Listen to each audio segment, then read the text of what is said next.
Hello, आज आपण पाहणार आहोत सिंपल आणि झटपट बनणारा मटर पुलाव। चला पाहू कसा बनवायचा मटर पुलाव।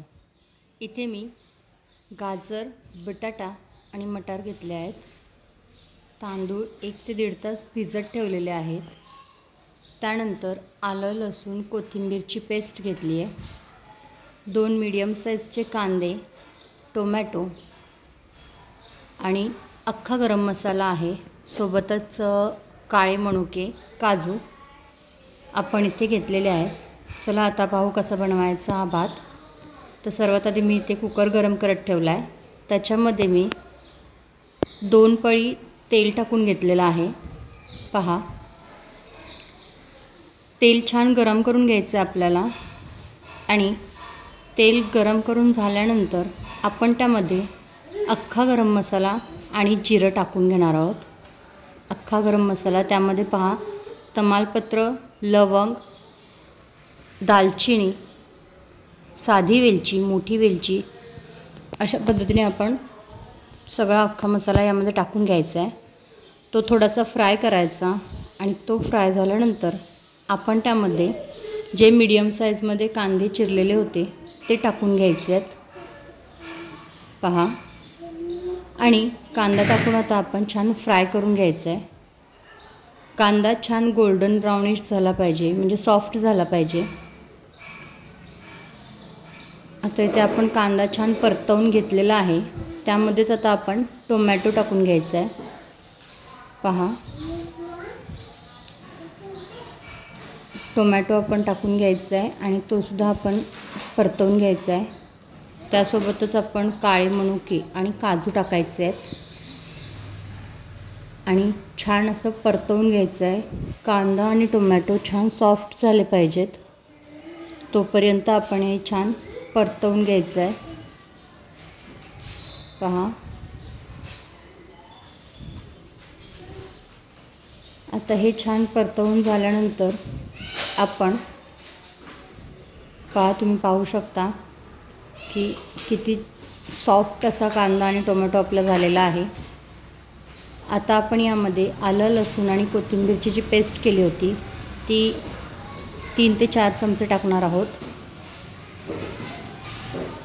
आणि आता आपण हे छान पुन्हा फ्राय करून घ्यायचं आहे। पाहू शकता तुम्ही, इथे मी छान फ्राय करून घेते। आता हे फ्राय करून झाल्यानंतर आपण यामध्ये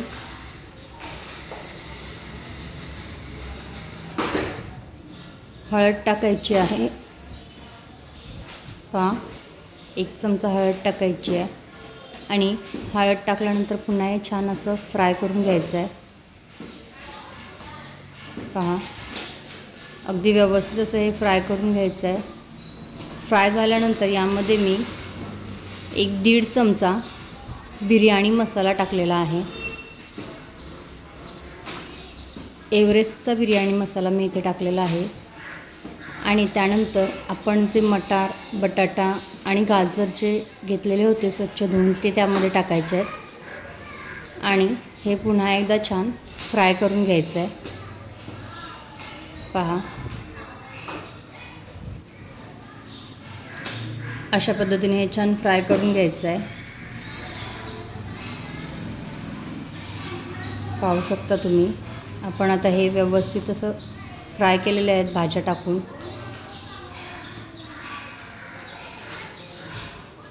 भाज्या टाकून फ्राय केल्यानंतर आपण यामध्ये मलाई टाकणार आहोत, म्हणजेच ही दुधावरची साई आहे ती मी याच्यामध्ये टाकते।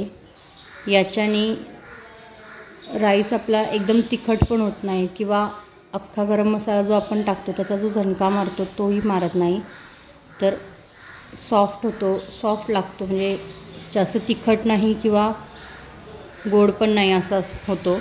तर आता आपण याच्यामध्ये तांदूळ टाकून घेतलेले आहेत।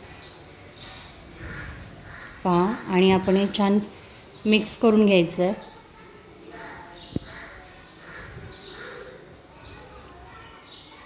अगदी झटपट बनणारा आहे हा भात। 5 ते 10 मिनिटांमध्येच बनून तयार होतो। पाहू शकता आपण, आता हा मिक्स करून झालेला आहे। आता आपण यामध्ये चवीनुसार मीठ टाकून घ्यायचं आहे आणि पुन्हा एकदा हे छान मिक्स करायचं आहे। मिक्स करून झाल्यानंतर आपण यामध्ये 1 ते 1.5 ग्लास पाणी टाकून घ्यायचं आहे। तुम्ही क्वांटिटीनुसार त्याच्यामध्ये पाणी टाकू शकता आणि पाणी किती टाकायचं हे तुम्ही जो राईस वापरता त्याच्यावरती पण डिपेंड करतं। पहा आता आपण पाणी टाकून घेतलेलं आहे आणि त्याच्यावरून आता कोथिंबीर टाकायची आहे आणि कुकरला 3 शिट्ट्या देऊन घ्यायचं आहे। शक्यतो या राईसमध्ये पाणी कमीच टाकायचं म्हणजे तो छान असं तयार होतो। अगदी सुटसुटीत आणि मोकळा भात तयार होतो। तर पहा आता मी इथे कुकरला शिट्टी द्यायला ठेवलेली आहे आणि माझ्या 3 शिट्ट्या देऊन झालेल्या आहेत। तर तुम्ही बघू शकता आपला राईस आता इथे तयार आहे। पहा किती मस्त असं सुटसुटीत राईस तयार झालेला आहे। कसा वाटला नक्की सांगा। ट्राय करून बघा। आवडलं तर लाईक करा, शेअर करा आणि चॅनलला जर सबस्क्राईब केलं नसेल तर सबस्क्राईब करायला विसरू नका। छान असा सुटसुटीत मोकळा भात झालेला आहे। पुन्हा भेटू अशाच एका रेसिपीसोबत। Bye bye.